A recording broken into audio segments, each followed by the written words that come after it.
अध्याय 6 कणों के निकाय तथा घूर्णी गति। ठीक है, तो चलिए इसके जो एक एक नंबर वाले प्रश्न हैं पहले उनको देखते हैं, फिर 2 नंबर 3 नंबर जितना होगा देखते हैं। तो एक पहला प्रश्न है जड़त्व आघूर्ण का एसआई मात्रक। तो सबसे पहले इसका सूत्र ही समझ लेते हैं कि आई बराबर होता है mr²। जब आपसे मात्रक आत्रक पूछे ना तो सीधे सूत्र में पहुंच जाओ तो उससे पता चल जाता है। तो आपको अब समझ में आ गया होगा कि m का द्रव्यमान का मात्रक क्या होता है किलोग्राम और दूरी का मात्रक होता है मीटर, तो मीटर इसका स्क्वायर हो गया, तो ये क्या हो जाएगा केजी मीटर स्क्वायर। अगले में देखो किसी बल युग्म आघूर्ण का, है ना, उस बिंदु पर निर्भर नहीं करता जिसके परितः आघूर्ण हम ज्ञात करते हैं। तो बिंदु से लेना देना नहीं है, अक्ष वाला जो बिंदु है, क्योंकि बिंदु पर लगने वाला बल आघूर्ण का मान कैसा होता है, शून्य होता है। जिसके सहारे वो घूमता है उससे कोई मतलब नहीं है, उसकी दूरी से मतलब होता है। ठीक है, तो चलिए इसका ये वाला ऑप्शन सही है। अब अगला वाला देख लेते हैं। तो यहां पर हमारे पास तीसरा प्रश्न है कोणीय संवेग का एसआई मात्रक। अब कोणीय संवेग का एसआई मात्रक ये कहां से आ गया यार? कोणीय संवेग तो हम क्या पढ़े हैं, कोणीय संवेग जो होता है वो L बराबर होता है और ये होता है mv/r। हाँ जी, कोणीय संवेग तो यही होता है। ठीक है, अब L बराबर I, हाँ वो भी सूत्र होता है, ये भी, वो उसके I के साथ जब हम देखेंगे तो वो हो जाएगा और ये हो जाएगा। ठीक है ना, आई ओमेगा स्क्वायर नहीं होता, सिर्फ L बराबर क्या होता है, आई ओमेगा होता है। माने L का सूत्र हम ऐसे लिखते हैं, P गुणे R भी लिखते हैं। ठीक है, और P का वैसे होता है क्या, mv। तो इसके हिसाब से इस गति में, ये रेखीय गति में होता है, जब कोणीय गति में आता है तो m को हम I लिखने लगते हैं, v को क्या लिखने लगते हैं, ओमेगा। ये संकेत का है। बल को लिखने लगते हैं टाउ। इनमें सब में आघूर्ण शब्द जुड़ जाता है तो m किस में बदलेगा, I में, भी करेगा ये, और ये रिलेशन होता है इनके बीच। ठीक है,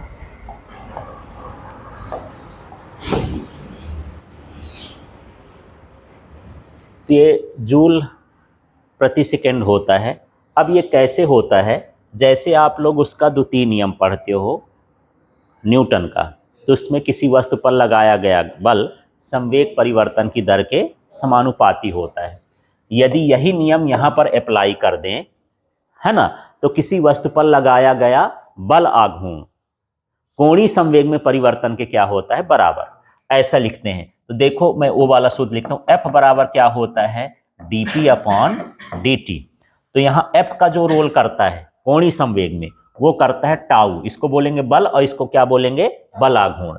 फिर यहाँ पर देखो जो यहाँ P का रोल है वो क्या हो गया, L हो गया, है ना। कोणीय संवेग ये है रेखीय संवेग और ये क्या कहलाया, कोणीय संवेग, और टाइम वही रहता है। अब मुझे इसका मान चाहिए तो टाउ और गुणे क्या हो गया, dt बराबर क्या बचा, dl। अब मात्रक लिख दो, टाउ बल आघूर्ण का मात्रक होता है जूल और इसका मात्रक क्या होता है, सेकेंड। तो इतनी बड़ी गणित लगा करके उसका मात्रक हम निकाल सकते हैं, बाकी आप याद कर लो जैसे करना हो। ठीक है, अब यहां पर देखते हैं अगला। एक दृढ़ पिंड को यांत्रिक संतुलन में होने के लिए, कोई पिंड है यदि वो संतुलन में है तो उस पर क्या होना चाहिए। तो यहाँ पर आपको समझना है कि जो नेट बाह्य बल हो वो क्या होना चाहिए, शून्य, और नेट बाह्य बल आघूर्ण का मान भी क्या होना चाहिए, शून्य। ठीक है, तो ए और बी दोनों आवश्यक हैं। कोई वस्तु पर बल भी न लगता हो, न बल लगता हो, न बल आघूर्ण लगता हो, तब वो क्या कहलाएगी, यांत्रिक संतुलन में। जैसे यदि मैं इस पेन को ऐसे रखा हूं, न ये हिल रही है, न डुल रही है, न घूम रही है, न आगे बढ़ रही है, न पीछे जा रही है, तो आगे बढ़ना पीछे बढ़ना ये बल का काम है, और घुमाना जो है वो किसका काम है, बल आघूर्ण का काम है। तो न इसमें बल लग रहा है और न बल आघूर्ण लग रहा है, दोनों का मान क्या होना चाहिए, शून्य होना चाहिए। कभी कभी यही प्रश्न पूछ देता है 2 नंबर में कि यांत्रिक संतुलन के लिए वस्तु में क्या गुण होना चाहिए। तो क्या होना चाहिए, उस पर लगने वाले नेट बल का मान क्या हो, शून्य, और उस पर लगने वाले बल आघूर्ण का मान भी क्या होना चाहिए, शून्य। तो इस प्रश्न को इस तरह से आपको समझना है। अगला देख लेते हैं, यहाँ पर किसी पिंड का वह बिंदु जिस पर पिंड का समस्त द्रव्यमान केंद्रित माना जा सकता है वो क्या कहलाता है, द्रव्यमान केंद्र। द्रव्यमान केंद्र भी बहुत पूछता है कि द्रव्यमान केंद्र किसे कहते हैं, तो यहाँ से भी परिभाषा बना सकते हो। है ना।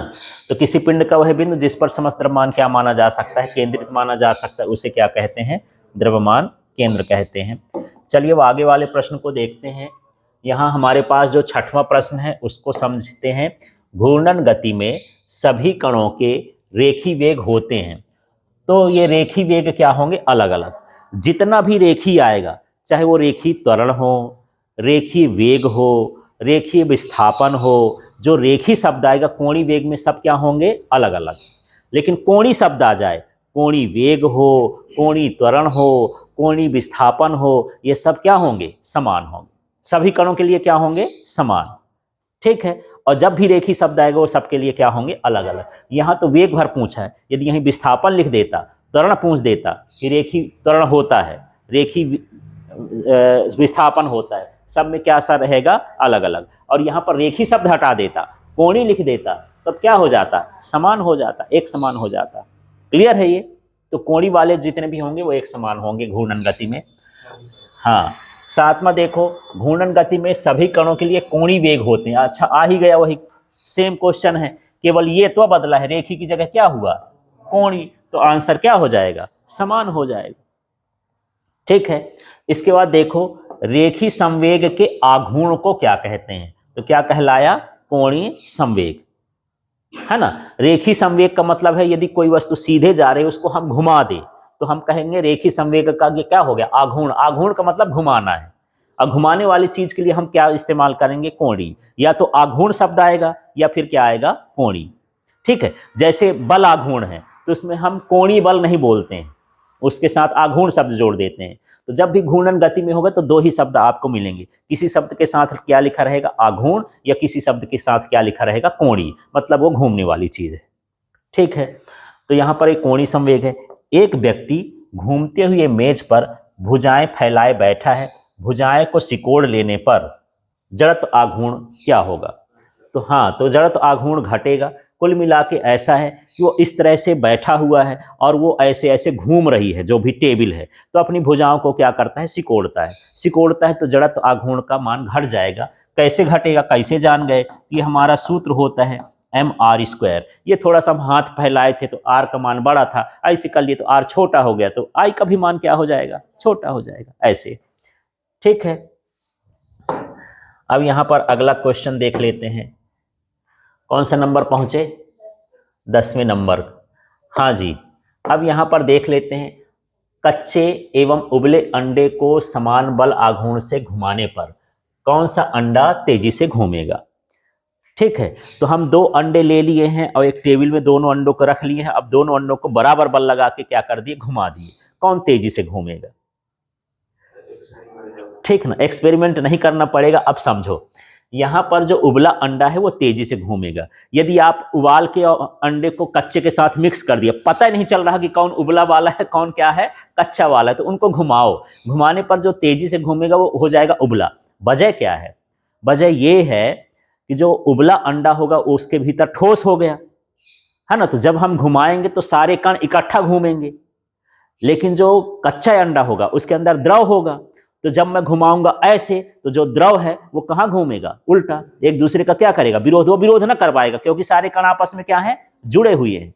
ठीक है, इसलिए वो कम घूमेगा। कहने का मतलब ये समझ लो कि यदि यहाँ पर अंडा है और इसमें रस भरा है, तो यदि मैं इस अंडे को आगे घुमाऊंगा तो अंदर का जो रस है वो कहाँ घूमेगा, पीछे की ओर घूमेगा, तो उसकी गति क्या हो जाएगी, कम।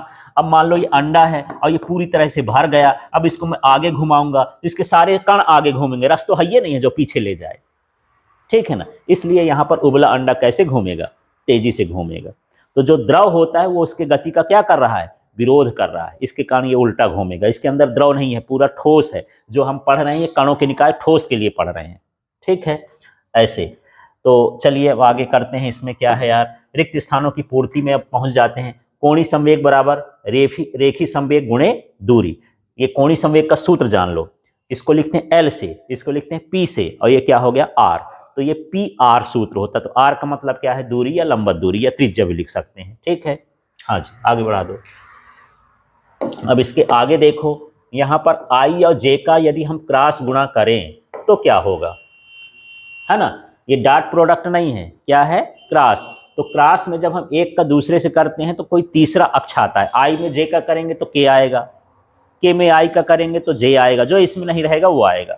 यदि उल्टा कर दें, जे इंटू आई कर देंगे तो फिर माइनस के आ जाएगा, ठीक। लेकिन यहीं पर डॉट होगा, मतलब ये है कि यदि ऐसे समझ लो कि यहाँ पर मैं आई कैप लिख दिया, यहाँ पर मैं जे कैप लिख दिया, और ये क्या है के कैप, इनका चक्कर चलाना है। यदि आई में क्रॉस का गुणा किए जे तो क्या आ जाएगा के, जे के साथ के कर दो तो क्या आ जाएगा आई, के साथ आई कर दो तो क्या आ जाएगा जे। अब मान लो मैं सोचूं कि आई के साथ के कर दूं तो माइनस जे, उल्टा के चलोगे तो माइनस में आ जाएगा ऐसे।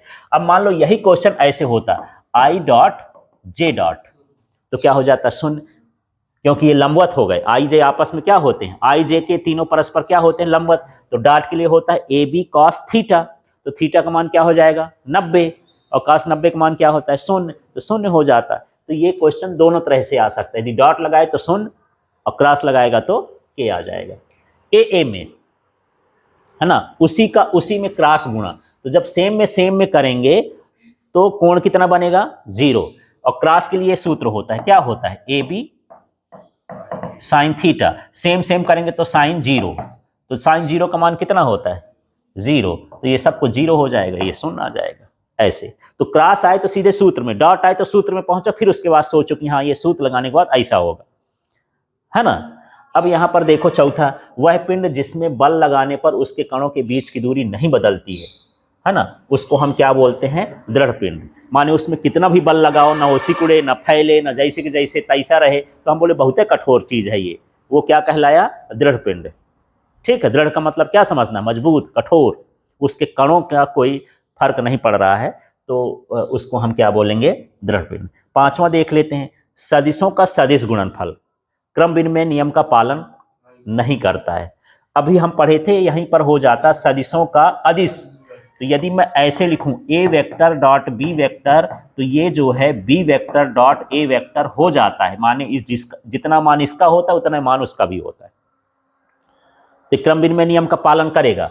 यदि यहीं पर मैं क्रॉस लगा दूं तो फिर ये क्रम विनिमय नियम का पालन नहीं करेगा, दिशा बदल जाती। देखो आई क्रॉस जे क्या होता था के, और जे क्रॉस आई क्या हो जाएगा माइनस के, बराबर आया क्या नहीं आया, तो क्रम विनिमय नियम का पालन नहीं करता है। यदि सीधा सीधा करोगे तो कुछ और उत्तर आता है, उल्टा करोगे तो कुछ और उत्तर आता है, ठीक है। इस तरह से यहां पर है। अब यहां पर हम चलते हैं छठवें प्रश्न में, घूर्णन गति तथा स्थानांतरण गति के संयोजन को कहते हैं। तो यहां पर घूर्णन गति और स्थानांतरण गति के संयोजन को हम क्या कहते हैं लोटनिक। कोई वस्तु घूम भी रही है और आगे भी बढ़ रही है, तो देखो जब आगे बढ़ती है तो हम उसको बोलते हैं स्थानांतरण गति, और जब कोई घूमती हुई है तो हम उसको क्या बोलते हैं घूर्णन गति। अब जब दोनों साथ साथ हो तो कैसी होती है लोटनिक गति। जैसे एक साइकिल का पहिया है तो बेचारा घूम भी रहा है और वो आगे बढ़ते बढ़ते आगे भी जा रहा है, तो आगे बढ़ रहा है तो माने कौन सी गति हो गई स्थानांतरण, और जब ये घूम रहा है तो क्या हो गया घूर्णनिक। अब बेचारा लौटते लौटते जा रहा है तो लोटनिक हो गया, दोनों को मिलाएंगे तो ये कौन सी गति हो जाएगी लोटनिक, ठीक है। क्लियर हो गया। तो इस तरह से यहां पर जब दोनों गति मिलेगी घूर्णन गति और स्थानांतरण गति, तो हमको कौन सी गति प्राप्त हो जाएगी लोटनिक गति प्राप्त हो जाएगी। अब सातवां, किसी त्रिभुजाकार प्लेट का द्रव्यमान केंद्र उस त्रिभुज के खाली स्थान पर होता है। तो जैसे ये त्रिभुज का हम एक प्लेट ले लिए, अब इसका द्रव्यमान केंद्र वो है जहां पर समस्त द्रव्यमान केंद्रित हो, जो संतुलन की स्थिति में हो। जैसे मैं इस पेन को यदि उठाना चाहता हूं तो यहाँ पर ये रुक गई, तो यही पॉइंट क्या कहलाएगा द्रव्यमान केंद्र, संतुलन की अवस्था में हो गया। तो इसी तरह से यदि इसके बीचों बीच इसको पकड़ के ऐसे उठाओगे तो ये भी संतुलित में हो जाएगा। तो जो बीच का भाग होता है त्रिभुज का उसको हम क्या बोलते हैं केंद्रक, है ना। तो इसका द्रव्यमान केंद्र कहां पर होगा केंद्रक पर, ठीक है। समस्त द्रव्यमान यहां पर केंद्रित माना जा सकता है। आठवां देख लेते हैं, यदि किसी निकाय के कणों पर बाह्य बल शून्य हो तो उसके द्रव्यमान केंद्र का संवेग होता है ना। तो नियत होता है। ये कोणीय संवेग जो है, कोणीय संवेग का संरक्षण वही है जैसे रेखी संवेग का पढ़े थे कि यदि बाह्य बल न लगाया जाए तो रेखी संवेग क्या होता है नियत। इसमें यह हो जाएगा कि बाह्य बल आघूर्ण न लगाया जाए, ठीक है, तो उसका भी रेखी संवेग क्या हो जाएगा नियत हो जाएगा। बस इसके शब्द का तरीका कहने का वही है, निकाय के कणों पर बाह्य बल का मान कितना है शून्य, तो उसके द्रव्यमान केंद्र का संवेग होगा। तो संवेग हमेशा क्या हो जाता है, नियत। कहीं भी संवेग हो, रेखी संवेग हो, कोणीय संवेग हो, हमेशा क्या रहेगा, नियत। आंख मूंद के भर देना नियत, ठीक है। अब ये कोणीय संवेग में परिवर्तन की दर, ठीक है, नहीं कोणीय संवेग में परिवर्तन भर नहीं लिखा है, परिवर्तन की दर लिखा है। तो अब यहां पर देखते हैं क्या कहलाया, ठीक है। तो कोणीय संवेग क्या कहलाया, डी ओमेगा, और जो दर है उसको क्या बोलते हैं, डी टी। तो कोणीय संवेग बटे समय क्या कहलाया, त्वरण। तो इसका क्या बन जाएगा, कोणीय त्वरण, ठीक है। तो कोणीय संवेग में परिवर्तन की दर क्या कहलाती है, कोणीय, अच्छा कोणीय वेग नहीं है। अच्छा ये जो अभी त्वरण बोले मैं इसका समझा रहा था कि ये जब ऐसे हो जाएगा, यहां पर कोणीय क्या लिख दे, वेग लिखे तब त्वरण होगा। यदि संवेग लिख दिया तो आपको यह समझना है ये है dl अपॉन क्या हो गया, dt। तो ये किसके बराबर होता है, टाउ, ये बल आघूर्ण के बराबर होता है। तो दोनों चीज मैं यहाँ पर बताया रहा था कि आपका वहां से आंसर आया त्वरण। तो त्वरण का मतलब ये है कि जब यहाँ पर संवेग नहीं लिखेगा, लिखेगा कोणीय वेग में परिवर्तन की दर, तब क्या कहलाएगा, कोणीय त्वरण। और जब संवेग लिखेगा तो क्या कहलाएगा, बल आघूर्ण। ये न्यूटन के गति का द्वितीय नियम है बल आघूर्ण के लिए, है ना। जैसे उसमें लिखते थे संवेग में परिवर्तन की दर को बल कहते हैं, इसमें संवेग के सामने क्या जोड़ दो, कोणीय संवेग। तो कोणीय संवेग में परिवर्तन की दर को क्या कहेंगे, बल आघूर्ण। इस तरह से हो जाएगा, ठीक है। तो दोनों समझ में आ गया कि वेग आएगा तो कैसे लिखेंगे, कोणीय संवेग आएगा तो कैसे लिखेंगे। 10वां नंबर का देख लो यार, कोणीय वेग को दोगुना करने पर घूर्णी गतिज ऊर्जा क्या होगी। तो घूर्णी, पहले वो वाली गतिज ऊर्जा बताओ यार, उसकी गतिज ऊर्जा क्या होती है, k बराबर 1/2 mv²। मैं बोलूं कोणीय में बदलो इसको, तो k बराबर 1/2, m को क्या लिखते हैं I, v को क्या लिखते हैं ओमेगा। ये कोणीय गतिज ऊर्जा बन गई। तो कोणीय वेग को क्या करोगे, 2 गुना, तो 2 का वर्ग कितना हो जाएगा, 4 ही हो जाएगा, ठीक। जो भी रेखी वाला सूत्र पढ़े हो सब में केवल इतना ध्यान रखना होता है कि m की जगह मुझे क्या लिखना है, I, ठीक है। v की जगह क्या लिखना है, ओमेगा। a की जगह क्या लिखना है, अल्फा, है ना। और f की जगह क्या लिखना है, टाउ। इस तरह के सूत्र हैं, है ना। विस्थापन यस की जगह पर क्या लिखना है, थीटा। तो सारे सूत्र जो है इसमें कन्वर्ट हो जाएंगे, है ना। बड़ा सिंपल सा है। अब कुछ मैं सूत्र पूछ दूं, मैं यहां पर पूछ दूं यार कि उसका सूत्र बता दो, मान लो वेग का। तो वेग बराबर क्या होता है, विस्थापन बटे समय, माने s बटे क्या होता है, t। अब इसको उसमें कोणीय वेग में बदल दो, तो v को क्या लिख दोगे, ओमेगा। यस को क्या लिख दोगे, थीटा, और इसको क्या लिख दोगे, t। ये कोणीय वेग बन गया। कोई भी सूत्र उससे बना सकते हो, बस ये मान भर ध्यान रखोगे इसको बदलना, ठीक है। और नोट्स में ये टेबल है, उसमें पड़ा हुआ है ऐप में, है ना। जड़त्व आघूर्ण का मान खाली स्थान पर शून्य होता है। अक्ष पर जिसके सहारे कोई वस्तु घूमती है ना, उसको हम क्या बोलते हैं, अक्ष। यदि मैं इसको हाथ को ऐसे ऐसे घुमा रहा हूं, जिसके सहारे ये घूम रहा है, तो यहाँ पर ये क्या कहलाया, अक्ष कहला गया, ठीक है। या इसको भी ऐसे चला रहा हूं ऐसे, तो यहाँ ये क्या कहलाया, अक्ष कहलाया। तो अक्ष पर जो जड़त्व आघूर्ण का मान वो होता है, क्या होता है, शून्य। वजह क्या है, जड़त्व आघूर्ण का फिर से सूत्र पढ़ते हैं, क्या था, अभी मैं बार बार बता रहा हूं। जड़त्व आघूर्ण का सूत्र क्या था, I बराबर mr²। यहाँ अक्ष पर r का मान शून्य होता है जब अक्ष से दूरी है। r का मतलब क्या है, अक्ष से दूरी। तो जब कोई अक्षय में है तो दूरी कितनी हुई, शून्य। तो जब शून्य दूरी होगा तो जड़त्व आघूर्ण भी क्या हो जाएगा, शून्य हो जाएगा, ठीक है। 12 नंबर, यदि किसी घूर्णी गति करते पिंड पर बाह्य बल आघूर्ण न लगाया जाए तो क्या रहेगा, कोणीय संवेग, है ना। हाँ, ये कोणीय संवेग नियत रहता है। और यही है, पूछ देता कोणीय संवेग के संरक्षण का नियम लिखिए, यही कोणीय संवेग के संरक्षण का नियम। यदि रेखी संवेग का जानते हो, उसमें क्या लिखते हो, यदि बाह्य बल न लगाया जाए तो रेखी संवेग संरक्षित रहता है। अब यहाँ पर बल के आगे बल आघूर्ण जोड़ दोगे, रेखी में क्या जोड़ दोगे, कोणीय, तो वो बन जाएगा। यदि बाह्य बल आघूर्ण न लगाया जाए तो कोणीय संवेग क्या होता है, संरक्षित होता है। संरक्षित भी लिख सकता है, नियत भी लिख सकता है, एक ही चीज है वो। 13 नंबर, जब कोई पिंड किसी स्थिर अक्ष के परितः चक्कर लगाता है तो इसे क्या कहते हैं, घूर्णी गति, है ना। पिंड के सहारे यदि कोई चीज घूम रहा है किसी अक्ष के सहारे तो हम उसको घूर्णी गति कहते हैं। चलिए इसके बाद अगला प्रश्न इसमें से देख लेते हैं। 14 नंबर का प्रश्न क्या कहता है, द्रव्यमान केंद्र वस्तु के आकार और वितरण पर निर्भर करता है। तो यहाँ पर जो द्रव्यमान केंद्र होता है वहाँ देख लो उसके आकार और किस पर निर्भर करता है, द्रव्यमान वितरण पर, ठीक है। वस्तु का द्रव्यमान कैसा है, माने वितरण द्रव्यमान का, इसको मैं थोड़ा सा ऐसे समझाऊं तब आपको समझ में आएगा। जैसे भी मैं बोल रहा था कि त्रिभुज है और एक प्लेट है, इसका द्रव्यमान केंद्र कहाँ पर होता है? केंद्रक पर होता है। लेकिन मान लो यहाँ मोटा कर दिया, यहाँ बिल्कुल पतला कर दिया, यहाँ पर बिल्कुल पहाड़ जैसे बना दिया, तो क्या द्रव्यमान केंद्र वहीं रहेगा? नहीं रहेगा। ये द्रव्यमान पर निर्भर करता है, द्रव्यमान के वितरण पर। ठीक है, द्रव्यमान का वितरण यदि बराबर नहीं है तो द्रव्यमान केंद्र भी यहाँ वहाँ हो जाएगा। ठीक है, तो किस किस पर निर्भर करता है? एक तो आकार पर निर्भर करता है और दूसरा द्रव्यमान के वितरण पर निर्भर करता है कि द्रव्यमान कहाँ कैसा है। ठीक है, अब यहाँ पर हम देख लेते हैं, सही जोड़ी मिलाइए। क्या है? गतिपालक चक्र। तो एक जो गतिपालक चक्र होता है, तो जो बड़ा बड़ा पहिया इंजन के साथ लगा रहता है उसको गतिपालक चक्र कहते हैं, है ना। जब कभी आप थ्रेसर देखो, डीजल इंजन देखो, जनरेटर देखो, तो एक बड़ा सा पहिया लगा रहता है जिसमें बेल्टेटर नहीं पर जबरी घूमता है ऐसे, है ना, उसको हम क्या बोलते हैं? गतिपालक पहिया। तो ये गतिपालक पहिया जो है वो किससे संबंध रखता है? जड़त्व आघूर्ण से। फिर ये हैंड पंप का हत्था, जो हम हैंड पंप जलाते हैं, वो किस पर लगता है? ये बल आघूर्ण से। उसमें पूछ देता है कि हैंड पंप का जो हत्था है वो बड़ा क्यों रखा जाता है? तो जो बल आघूर्ण का सूत्र होता है, टाउ इक्वल टू होता है F इंटू आर।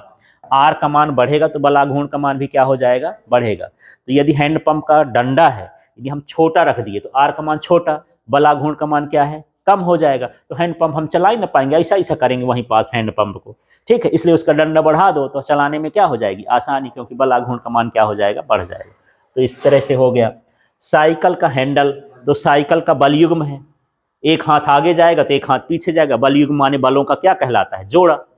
ठीक है, तो साइकिल का हैंडल ये क्या कहलाएगा? बल युग्म कहलाएगा। और पृथ्वी और चंद्रमा एक साथ साथ घूमते हैं एक दूसरे के, ये क्या कहलाते हैं? बाइनरी निकाय, है ना।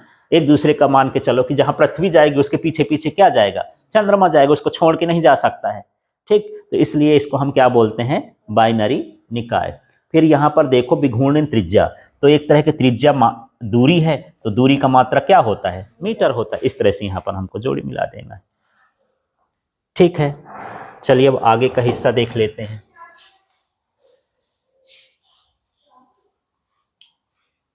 हाँ जी, अब यहाँ पर जो है सारी चीज वही है, केवल सूत्र उसमें उसका गुण लिखा था, इसमें क्या लिख दिए? सूत्र। तो बल आघूर्ण का सूत्र देखो यार इसमें, हाँ, R इंटू एफ। ठीक है, ये बल आघूर्ण का होता है। अब यहाँ पर कोणीय संवेग का ढूंढ लो यार, R इंटू पी, ये होता है L बराबर R इंटू पी, ये टाउ बराबर हो गया। ठीक है, इसके बाद यहाँ पर जड़त्व आघूर्ण का देख लो यार, तो mr स्क्वायर होता है ना, सभी कणों के लिए ऐसा लिखते हैं। एक कण के लिए होता है I equal to mr square, और ये I से लेकर n तक का मतलब होता है कि सभी कणों के लिए। I का मतलब पहला कण और n का मतलब जितने भी कण होंगे सभी कण। तो ये क्या देख रहे थे? जड़त्व आघूर्ण। अब क्या है? द्रव्यमान केंद्र। द्रव्यमान केंद्र का सूत्र ये होता है। ठीक है, और विघूर्णन त्रिज्या का सूत्र ये होता है। इस तरह से सूत्र मिला देंगे। ठीक है, क्लियर हो गया। अब हम देखते हैं, अगला प्रश्न देखते हैं। एक वाक्य में हमारे पास उत्तर आ गए हैं, तो इन प्रश्नों को समझते हैं। क्या है? वह बिंदु जिसके परितः किसी पिंड का कुल गुरुत्वीय बल आघूर्ण क्या हो? शून्य हो, वो कैसा कहलाता है? उसको क्या बोलेंगे? गुरुत्व केंद्र। थोड़ा सा गुरुत्व केंद्र और द्रव्यमान केंद्र अलग अलग है, यही चीज पूरा लिख दिए। वह बिंदु जिसके परितः किसी पिंड का समस्त द्रव्यमान केंद्रित हो, शून्य न हो, क्या लिख दे? केंद्रित। तो उसको हम क्या बोलेंगे? द्रव्यमान केंद्र। और वह बिंदु जिसके परितः किसी पिंड का कुल गुरुत्वीय बल या कुल बल आघूर्ण या बल बल लिख दे, वो क्या हो? शून्य हो, तो उसको क्या बोलेंगे? गुरुत्व केंद्र बोलेंगे। हाँ, फिर से वही क्वेश्चन है, किसी त्रिभुज का द्रव्यमान केंद्र त्रिभुज के किस विशेष बिंदु पर होता है? कहां पर होता है? त्रिभुज के केंद्रक पर। ठीक है, यदि त्रिभुज बराबर बना हुआ है, द्रव्यमान बराबर है, तो उसका कहां पर बनेगा? केंद्रक पर बनेगा। ये क्या है?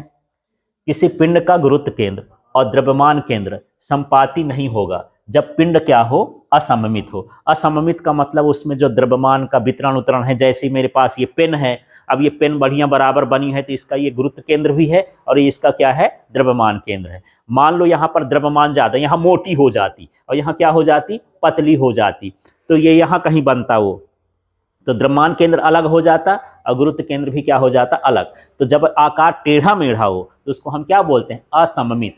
यदि सममित आकार है तो द्रव्यमान केंद्र और गुरुत्व केंद्र एक ही होता है, और यदि असममित आकार है तो द्रव्यमान केंद्र और गुरुत्व केंद्र कैसा होता है, अलग अलग होता है। समझ में आ गया। तो सममित आकार मतलब समान, सब जगह कैसा हो, एक जैसा हो। बराबर आकार हो तो द्रव्यमान केंद्र गुरुत्व केंद्र एक ही बिंदु होगा, और यदि आकार बराबर नहीं है तो द्रव्यमान केंद्र अलग जगह और गुरुत्व केंद्र अलग जगह होगा। अब यहाँ पर चौथा वाला देख लेते हैं। घूर्णन गति करते पिंड के कोणीय वेग और इस पिंड के किसी कण के रेखीय वेग में के मध्य कितना कोण होता है। तो हमेशा कोणीय वेग और रेखीय वेग के बीच का कोण कितना रहेगा, 90 अंश रहेगा। ठीक है, अगला हम देख लेते हैं इसका। हाँ, 5वां प्रश्न है इसमें, किसी ठोस गोले को पीट पीट कर उसकी त्रिज्या मोटी वृत्ताकार चकत्ती के रूप में बदल दिया गया है। ऐसे समझ लो, ये मेरे पास संयोग से सिक्का भी है।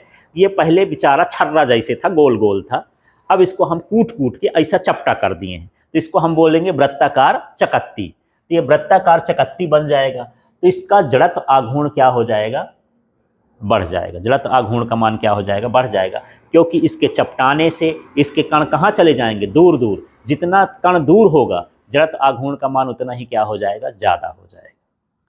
ठीक है, जैसे एक ठो छर्रा था, ये छर्रा इतना छोटा रहा तो इसकी त्रिज्या मान लो 1 सेंटीमीटर थी, अब इसमें कूट कूट के चपटा दिया, रोटी जैसे बन गया ये, इसकी त्रिज्या क्या हो गई, बढ़ गई। तो जब बढ़ गई तो सूत्र क्या होता है, I = mr²। आर का मान बढ़ेगा, जड़त्व आघूर्ण का मान भी क्या हो जाएगा, बढ़ जाएगा।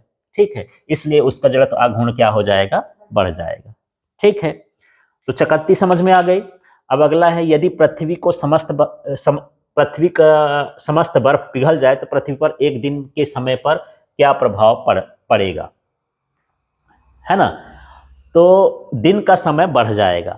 कैसे बढ़ जाएगा यार, जैसे समझो कि जितनी बर्फ अभी जमी है ना, बड़े बड़े ग्लेशियर हैं, बड़े बड़े पहाड़ हैं, है ना, और वो इतना पानी है कि ये धरती के ऊपर, हिमालय के ऊपर भी पानी आ जाए, इतना पानी है बर्फ पिघलने पर। ठीक है, तो सारी बर्फ पिघल जाएगी तो धरती फिर धीरे धीरे घूमेगी। जब धीरे धीरे घूमेगी तो अभी एक चक्कर 24 घंटे में लगाती है, तो 25 घंटा लग जाएगा, तो दिन बढ़ा कि छोटा हो जाएगा। हाँ, बस वही है, जैसे आप दौड़ रहे हो तो बढ़िया दौड़ रहे हो। मैं बोला नहीं भैया, जब दौड़े रहे हो तो थोड़ा सा सिर में जो है एक 4 किलो और बांध लो, इसको लिए जाओ। अब क्या होगा, धीरे दौड़ोगे, ज़्यादा टाइम लग जाएगा आपको। तो बस यही चीज़ है कि जब पूरा बर्फ पिघल जाएगा तो पृथ्वी की जो घूर्णन गति हो जाएगी वो थोड़ा क्या हो जाएगी, धीरे हो जाएगी, तो ज़्यादा समय लेगी, और ज़्यादा समय लेगी माने दिन उसका क्या हो जाएगा, बढ़ जाएगा। ठीक है, तो इस तरह का ज़बरदस्ती का क्वेश्चन है। आगे देखते हैं, 2 अंक के प्रश्न इसको देख लेते हैं। हाँ जी, क्या है, कोई पहिया 1200 आरपीएम, आरपीएम का मतलब राउंड पर मिनट, 1 मिनट में 1200 चक्कर लगाता है, उसको राउंड पर मिनट। जैसे पंखा है ना, तो जब आप पंखा लेने जाते हो तो केवल ये भर, हाँ भैया पंखा दे दो, बड़ा सा यहाँ पर लगाना है, लेकिन जब उसमें क्वालिटी पढ़ोगे तो उसमें लिखा रहेगा 680 आरपीएम, 300 आरपीएम। आरपीएम का मतलब होता है कि वो 1 मिनट में कितने चक्कर लगाएगा, वो आरपीएम कहलाता है। तो जो मशीनें होती हैं तो अपने काम के हिसाब से उनका आरपीएम ज़्यादा रहता है। जैसे टाइल्स वाली मशीन होती हैं, उनकी आरपीएम बहुत तेज़ रहती है, बहुत तेज़ उनको घूमना पड़ता है तब काट पाती हैं, है ना। डीजल पंप वगैरह रहता है तो उनका आरपीएम थोड़ा धीरे धीरे रहता है। तो सबका आरपीएम कैसा होता है, अलग अलग होता है। तो कोई यहाँ पर पहिया ये 1200 आरपीएम पर घूम रहा है। ठीक है, इसका कोणीय वेग रेडियन सेकेंड में ज्ञात कीजिए। तो चलो हम यहाँ पर देख लेते हैं। ये जो है चक्रों की संख्या को हम कहते हैं आवृत्ति, फ्रीक्वेंसी, इसलिए मैं एफ से लिख दिया। एफ का मतलब क्या है, आवृत्ति, है ना। आवृत्ति क्या है, 1 सेकेंड में पूरे किए गए चक्करों की संख्या। तो इसको सेकेंड न लिख के इसमें किस में लिखा है, मिनट में। तो ये हो जाएगा 1200, और मिनट को हम किस में बदल दिए हैं, 60 में, और बटे में लिखें क्योंकि पर मिनट है। पर मिनट का मतलब बटे में मिनट, पर का मतलब क्या होता है, बटा। ठीक है, तो ये अभी किस में बदल गया, आरपीएस, राउंड पर सेकेंड। ठीक है, अब इसको काटोगे तो कितना हो जाएगा, 20 आरपीएस, माने 1 सेकेंड में यही मशीन कितने चक्कर लगाएगी, 20। और वही पूछ दिए कि 1 मिनट में कितने लगाएगी, 1200। तो अभी हम बोलते हैं कि जब भी हम सवाल करते हैं तो सभी को किस में बदलना होता है, एसआई मात्रक में। तो समय का एसआई मात्रक तो मिनट नहीं है, क्या है, सेकेंड है, इसलिए सेकेंड में बदल लिए। अब हमको क्या निकालना है, कोणीय वेग। तो जो कोणीय वेग का सूत्र होता है वो क्या होता है, 2πf, है ना। ओमेगा इक्वल टू 2π/t भी होता है, ओमेगा इक्वल टू θ/t भी होता है। जहां जैसा जरूरत हो वैसे सूत्र लगा देना है। हमको इस बार आवृत्ति दिया है तो आवृत्ति का सूत्र लगा देंगे, आवर्तकाल दिया होता तो ये लगा लेते, कोणीय विस्थापन और समय दिया होता तो ये लगा लेते। जहां जैसा होगा वैसे हमको यूज कर लेना है यार, है तो वही चीज। ठीक है, तो यहां पर देख लेते हैं 2πf, तो ये मैं लिखा 2, ये लिख दिया पाई, और f का मान कितना हो गया 20, तो कितना आ गया 40 पाई। अब चाहो तो पाई का मान भी रख सकते हो, तो बटे वाला मत रखना, बटे वाला तब रखा जाता है कि बटे में 7 आएगा तो ये कट जाएगा भाई। तो सीधे पाई का मान कितना होता है 3.14, उसको भी लिख सकते हो। ठीक है, फिर यहाँ पर ये मान भी रख के बता दिए हैं, ये 2 है, पाई का मान 3.14 रख दिए, ये करेंगे तो ये हो जाएगा, पाई में ये हो जाएगा, इसमें बिना पाई का ये हो जाएगा। ठीक है, दोनों सेम आंसर है, इसमें पाई का मान रख के लिखा है और इसमें ये। क्लियर हो गया। अब अगला हिस्सा देख लेते हैं, चलिए दूसरा नंबर। तो प्रश्न है, घूर्णन गति में जड़त्व आघूर्ण के भौतिक महत्व को स्पष्ट करिए। तो जड़त्व क्या था जो पिछली बार पढ़े हो, हम पिछली बार रेखी वाले में पढ़े थे कि जड़त्व वह गुण होता है जो स्थिति परिवर्तन का क्या करता है, विरोध करता है। हाँ, किसी वस्तु के स्थिति परिवर्तन का क्या करे, विरोध करे। तो इसी तरह जड़त्व आघूर्ण का भी वही काम है, जो काम द्रव्यमान का उसमें था जड़त्व आघूर्ण का घूर्णी गति में, है ना। तो घूर्णी गति भी क्या करेगी, किसी वस्तु के घूर्णन गति के स्थिति का क्या करेगी, विरोध करेगी। घूमेगी कि तो घूमने न देगी, और घूमती होगी तो रुकेगी नहीं जल्दी से। जैसे पंखा है, अब चलता है तो सोचो जल्दी से मैं बंद करूंगा, रोक लूं, और रोकोगे तो तुम्हारा हाथ वाथ कट जाएगा। वो घूमते रहना चाहती है, और चालू करोगे तो बड़े धीरे धीरे चलेगा, तब भी उसको भाई चालू करने में भी उसका जी नहीं चलता, और बंद करने में भी उसका ऐसा होता है कि भाई मैं बंद नहीं होऊंगा, है ना। तो इस तरह का जो विरोध होता है उसको हम क्या बोलते हैं, जड़त्व आघूर्ण। तो घूमती हुई वस्तु के स्थिति परिवर्तन का विरोध जब होता है तो हम क्या बोलते हैं, वो जड़त्व आघूर्ण।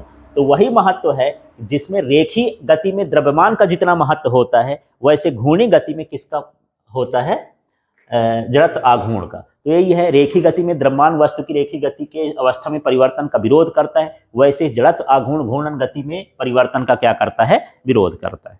तो कुल मिला के महत्व पूछा तो परिभाषाएं लिख देना है ना, कि घूर्णी गति करती हुई वस्तु का वह गुण जिसके कारण वह घूर्णन गति के परिवर्तन का क्या करती है, विरोध करती है। तो जो उसमें लिखे हो बस गति के पहले क्या लगा देना है, घूर्णन शब्द जोड़ देना, तो इसकी बन जाएगी। हाँ, अगला देख लेते हैं, जड़त्व आघूर्ण किसे कहते हैं, किसी पिंड का जड़त्व आघूर्ण किन किन कारकों पर निर्भर करता है। तो जड़त्व आघूर्ण का सूत्र पढ़ोगे तो कारक आपको पता चल जाएंगे। तो जड़त्व आघूर्ण क्या है, किसी पिंड का वह गुण जिसके द्वारा वह कोणीय त्वरण में परिवर्तन का विरोध करता है या कोणीय गति में परिवर्तन का विरोध करता है, कुछ भी ऐसे लिख दो। ठीक है, ये और ये दोनों परिभाषा एक ही है, जड़त्व कह दो या जड़त्व आघूर्ण, है ना, दोनों की परिभाषा है। यहाँ चाहे कोणीय त्वरण लिख दो या फिर क्या स्थिति परिवर्तन का विरोध लिख दो, ऐसा लिखते हैं। अब यहाँ पर देख लेते हैं ये किन किन कारकों पर निर्भर करता है, इसको देखते हैं। हाँ जी, तो यहाँ आप समझना, ये सूत्र लिखा हुआ है I बराबर mr², ये याद करो, बस ये सिग्मा तो लगाया दिए हैं आई, ये सभी कणों के लिए। ठीक है, तो इस सूत्र के हिसाब से देखो, यह घूर्णन अक्ष से द्रव्यमान वितरण पर निर्भर करता है। इसमें यम आया है इसी के बारे में, तो किस पर निर्भर करेगा, द्रव्यमान वितरण पर। ठीक है, दूसरा ये क्या करेगा, यह घूर्णन अक्ष की स्थिति पर निर्भर करता है या अक्ष से दूरी पर निर्भर करता है, ये भी कह सकते हो, है ना। कहने का मतलब ये है कि मान के चलते हैं कि जैसे यहाँ पर ये अक्ष है, अब यहाँ पर कोई बड़ा द्रव्यमान है, यहाँ छोटा द्रव्यमान है, यहाँ पर और बड़ा है, यहाँ पर और बड़ा है, तो ये द्रव्यमान वितरण पर भी निर्भर करेगा, अक्ष से इनकी दूरी पर भी निर्भर करेगा, किसकी दूरी कम है ज़्यादा है, तो यदि कम दूरी है तो कम होगा जड़त्व आघूर्ण, ज़्यादा दूरी है तो ज़्यादा होगा। तो यहाँ सूत्र के हिसाब से क्या कहलाया, इसको क्या बोलोगे, द्रव्यमान वितरण, और इसको बोल देना अक्ष से दूरी। ठीक है, तो दो चीजों पर ये क्या करता है, निर्भर करता है। अगला प्रश्न इसका देख लेते हैं, चौथा वाला देख लो यार। हाँ, किसी घूर्णक का मतलब जो चीज घूमती है, ठीक है, उसको रोटर अंग्रेजी में बोलते हैं। 200 रेडियस सेकेंड की रेडियन प्रति सेकंड के एक समान कोणीय चाल से बनाए रखता है। इसके लिए इंजन को 1800 न्यूटन मीटर का बल आघूर्ण प्रेषित करना आवश्यक है। इंजन की शक्ति ज्ञात करना है। तो पहले तो हमको जब ऐसे प्रश्न दिए हों तो ये समझना चाहिए कि पहले कि दिया क्या है, पहले उसको छांटो। तो ये क्या दिया है, कोणीय चाल। तो कोणीय चाल को किससे लिखते हैं, ओमेगा, कोणीय चाल या कोणीय वेग, ठीक, रेडियन प्रति सेकंड हो गया।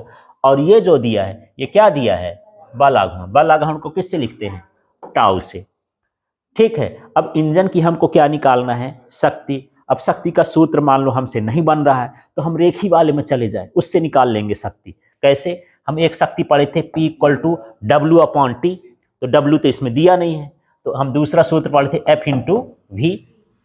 अब सूत्र बदलते हैं। मैं बोला कि जब हम इसमें घूर्णी में आते हैं तो F का काम कौन करता है, टाउ, और V का काम करता है ओमेगा। यही सूत्र बन गए, P = टाउ ओमेगा, वही भी शक्ति है, ठीक है।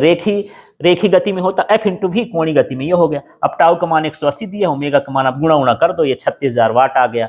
अब यदि 1000 हटाना चाहते हो तो 1000 की जगह पर क्या लिख सकते हो, किलो। किलो का मतलब 1000 होता है, तो 36 किलोवाट जो है उसके इंजन की क्या होनी चाहिए, शक्ति होनी चाहिए। इतना काम कर रहा है वो, बस। अब यहां पर अगला देख लेते हैं, यहां जड़त्व तथा जड़त्व आघूर्ण में अंतर। तो इसका महत्व किसमें है, स्थानांतरीय रेखी गति कह सकते हो। और इसका महत्व किसमें है, घूर्णी गति में। ये किस पर निर्भर करता है, द्रव्यमान पर। और ये द्रव्यमान वितरण और उनकी स्थिति पर निर्भर करता है, अक्ष से दूरी पर, है ना। I = mr² होता है। यह क्या होता है, नियत होता है। ये क्या हो सकता है, परिवर्तित हो सकता है। ये भी लिख सकते हो, इसका मात्रक क्या होता है, किलोग्राम होता है। इसका मात्रक क्या होता है, किलोग्राम मीटर स्क्वायर होता है। और भी लिख सकते हो, इसकी विमा क्या होती है, m, और इसकी विमा इधर से निकालोगे तो m, और ये l का स्क्वायर, इसकी विमा। और 3-4 ठो अंतर जितने हों ऐसे लिख सकते हो। 2 नंबर का तो 2 ठो लिख दिया, 3 ठो लिख दिया, और है ज़्यादा नंबर का आएगा तो इनको भी लिख सकते हो, ठीक है। अदिश है, दोनों अदिश हैं, ठीक है। अब यहाँ पर देख लेते हैं इसको थोड़ा सा। 6वां नंबर देखते हैं। 6वां नंबर है कोणीय संवेग संरक्षण का नियम लिखिए तथा इसे सिद्ध करिए। 5 मिनट और देखते हैं। तो यहाँ पर देखिए, कोणीय संवेग के संरक्षण का नियम। तो जो रेखी संवेग है इसको मत पढ़ो, रेखी वो वाला चैप्टर अच्छे से तैयार करो, सब हो जाएगा। उसमें क्या था, यदि बाह्य बल न लगाया जाए तो रेखी संवेग नियत होता है। इसमें बस बल के आगे बलाघूर्ण जोड़ो और रेखी की जगह कोणीय जोड़ो, तो क्या बन जाएगा, यदि किसी पिंड पर बाह्य बल आघूर्ण न लगाया जाए कोणीय संवेग नियत रहता है। और उसका सूत्र लिखे थे क्या, dp/dt। f बराबर, फिर f को क्या मान लिए थे, 0, तो ये dp/ क्या था, dt। फिर d2 को भी इधर भेजे थे तो dp = क्या हो गया, 0, p = क्या हो गया था, नियत। अब इसको बदलते हैं यार, f की जगह पर क्या लिख दोगे, टाउ, इसकी जगह पर क्या लिख दोगे, l, बस काम खत्म। तो यहाँ पर, यहाँ भी क्या आ जाएगा, l, यहाँ भी आ जाएगा l, नियत हो गया। यही सिद्ध कर देना, ठीक है। तो उसको याद करोगे तो यही चीज़ यहाँ पर भी है, ठीक है। इसलिए 2-2 आपको तैयार नहीं करना है, बस आपको यहाँ पर थोड़ा सा दिमाग लगाना है, ठीक है। इसको देख लेते हैं। कोणीय वेग एवं रेखी वेग में संबंध स्थापित करिए। तो यहाँ पर एक चित्र बना लेते हैं कि कोई वस्तु है जो वृत्ताकार मार्ग में इस तरह से चक्कर लगा रही, ठीक है। इसकी त्रिज्या कितनी है मार्ग की, r, और ये जो s लिखा है, s का मतलब ये रेखी विस्थापन। ये जो थीटा लिखा है ये हुआ कोणीय विस्थापन, ठीक है। तो इस तरह से ये सारी चीजें हमको लिखना है कि माना कोई कण है जो वृत्ति गति करता है, उसका केंद्र क्या है, O है, त्रिज्या r है। हाँ, समय अंतराल भी इसमें लिख सकते हो कि समय अंतराल इसमें क्या है, t है। ये सारा चीज इसमें बता देना है जो भी। और जब मैं बताया कि जब आपको ये लिखने का नया है तो लास्ट में जहां करके लिख देना, सीधे यहीं से चालू कर सकते हो। कण का रेखी वेग, तो रेखी वेग क्या हो जाता है ना, विस्थापन बटे समय ना होता है। यस लिख दो, एक्स लिख दो, वाई लिख दो, ये सारा कुछ लिख सकते हो। आगे बढ़ते हैं। हाँ, तो यहाँ देख लेते हैं, ये ds/dt है। s का जो मान होता है वो θr होता है। कैसे आ गया θr, देखना, कोण बराबर होता है, तो कोण को किससे दर्शाएंगे, चाप ये हो गया एस, कोण के सामने वाला, त्रिज्या क्या हो गई आर। यहाँ से यदि मुझे एस निकालना है तो एस बराबर कितना हो जाएगा, थीटा आर। तो यहाँ पर मेरे पास एस था, एस की जगह क्या लिख दिए, थीटा आर। अब आर तो फिक्स है, त्रिज्या मान लो फिक्स है, तो आर को बाहर कर दिया। अब क्या बचा मेरे पास, D theta upon D T. तो ये थीटा माने क्या हुआ, कोणीय विस्थापन, और डी टी माने क्या हो गया, समय। कोणीय विस्थापन बटे समय क्या होता है, कोणीय वेग, उसकी जगह क्या लिख दिया, ओमेगा। ये संबंध आ गया। ये अक्सर बहुत सारा आता है कि रेखिक वेग और कोणीय वेग में क्या निकालना है।